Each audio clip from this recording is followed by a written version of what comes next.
নমস্কার, আমি শ্রীলেখা। আপনারা দেখছেন বঙ্গবার্তা, সবার কাছে সবার কথা।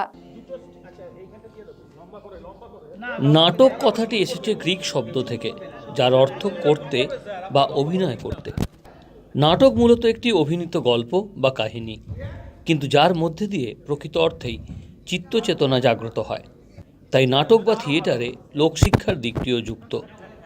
আধুনিক নাটকের জনক ইবসেনের মতে, নাটক বর্তমান সমাজে খারাপ বা অন্যায়ের বিরুদ্ধে চাবুক কষানোর সবচেয়ে শক্তিশালী হাতিয়ার। এ দাবি যে মিথ্যে নয়, তার প্রমাণ ছড়িয়ে রয়েছে। মধুসূদন মঞ্চে আজ বিশ্ব নাট্যচর্চা দিবসে সে কথাই তুলে ধরল পূর্বরঙ্গের নাটক লোকটি। পরিচালনা রোকেয়া রায়, আবহ নির্মাণ মলয় রায়। ভারতবর্ষে নাটকের শুরু কিন্তু বহু আগে, ভরতমুনির সময় থেকে, যখন নাট্যশাস্ত্র রচনা করা হয়েছিল। পাশ্চাত্য দেশে আমাদের মনে হয় যে বলা হয় যে নাটকের শুরু হচ্ছে পাশ্চাত্য দেশে, ঠিক নয়, ভারতবর্ষেই নাটকের শুরু। কিন্তু যে নাটক আমরা এখন করি, প্রসেনিয়াম থিয়েটার, সেটা কিন্তু তৈরি হয়, প্রথম শুরু হয় গ্রিস দেশে, তারপরে অন্যান্য জায়গায় হয় এবং ভারতবর্ষেও হয়। পশ্চিমবঙ্গে বা বাংলায় এটা মানে স্বাধীনতার অনেক আগেই এখানে কিন্তু নাটক চর্চা শুরু হয়, বাংলা থিয়েটার শুরু হয়।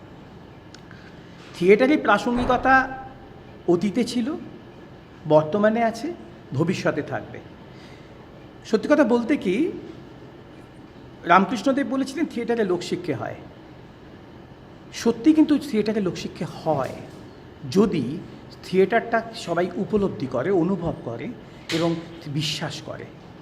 যখন করোনা হয়েছিল তখন কিন্তু একটা অন্য সমস্যা তৈরি হয়েছিল। করোনার সময় সবাই বাড়িতে বসেছিল, হাতে হাতে মোবাইল চলে এসছে। এই মোবাইলে আসক্তিটা এত প্রবল হয়, এবং আমি যখন দেখছি যে আমার মুঠোর মধ্যে যাবতীয় এন্টারটেনমেন্ট আমি পেয়ে যাচ্ছি, তখন অলস মানুষের পক্ষে উঠে এসে নাটক দেখার মতন স্পৃহাটা কমতে বাধ্য। এর থেকে জাগিয়ে, এর থেকে বার করে আনার উপায় কি আছে আমি জানি না, কিন্তু বিশ্বাস করুন, এক শ্রেণী মানুষ এখনও আছেন, তারা বিশ্বাস করেন নাটক তাদের দেখতে ভালো লাগে, তাদের ওই মঞ্চে এসে নাটক দেখার একটা নেশা আছে। কিন্তু ইয়াং জেনারেশন যারা অল্পতই রিলে আসক্ত হচ্ছে, মোবাইলে আসক্ত হচ্ছে, আপনি জানেন রিলের মাধ্যমে এত অশ্লীল, অশ্রাব্য এবং মানে দেখার অযোগ্য জিনিস চলছে, এবং তাদের ভিউয়ার সাংঘাতিক, এবং তাতে নেশাগ্রস্ত হয়ে পড়ছেন সবাই। দর্শক যারা দেখছেন তারা নেশাগ্রস্ত হচ্ছে, যারা বানাচ্ছেন তারা নেশাগ্রস্ত হচ্ছেন। গ্রুপ থিয়েটারেও এমন সমস্ত নাটক তৈরি করা হচ্ছে যে নাটকগুলো থেকে শুধুমাত্র এন্টারটেনমেন্টটাই মুখ্য হয়ে দাঁড়াচ্ছে। কিন্তু গ্রুপ থিয়েটারের দায়িত্ব কিন্তু তা নয়। যখন নীলদর্পণ হয়েছিল, স্বাধীনতার বিরুদ্ধে তখন লড়াই চলেছিল, যখন নবান্ন হয়েছিল, এইগুলো কিন্তু গ্রুপ থিয়েটারের সূত্রপাত।